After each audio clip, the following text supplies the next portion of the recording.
Good morning po sa inyo lahat. Isa pang muli yugto na ating daily Bible blessings.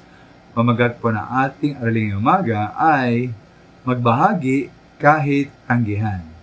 Magbahagi kahit tanggihan. Halimbawa po nakikita ng isang nagtuturo ng salita ng Diyos o nangaral ng Ebanghelyo na parang walang nakikinig sa kanya o parang tatanggihan po ng mga tao kanyang binabahagi yung salita ng Diyos, dapat siyang magtanong, bakit kaya?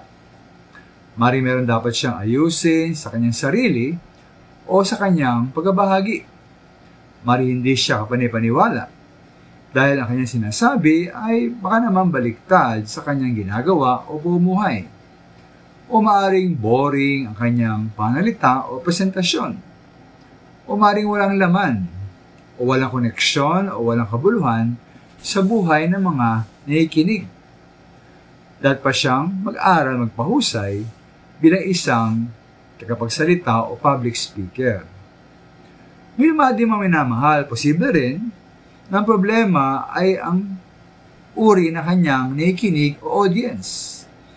Ay nga ba sa ikalawang Timoteo 4:3-4, sabi roon, sapagkat darating ang panahong hindi na sila makikinig sa wastong katuruan. Sa halip, usundin nila ang kanilang hilig.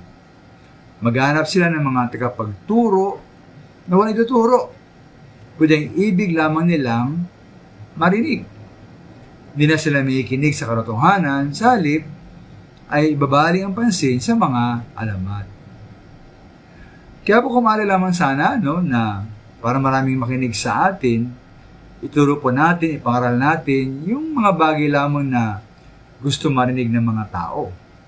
Yung mga salitang kikiliti sa kanilang mga tenga at magkapasaya sa kanila. Kung hindi maaari, dapat natin ibahagi ay ang dapat nilang marinig na katotohanan. Kaya ito pa ay kanilang tanggihan. Sa Magawa 7:57-60 po, si Esteban ay pinagbabato at pinatay dahil nagbahagi ng aral siya ng katotohanan. Katotohanan dapat marinig ng mga tao.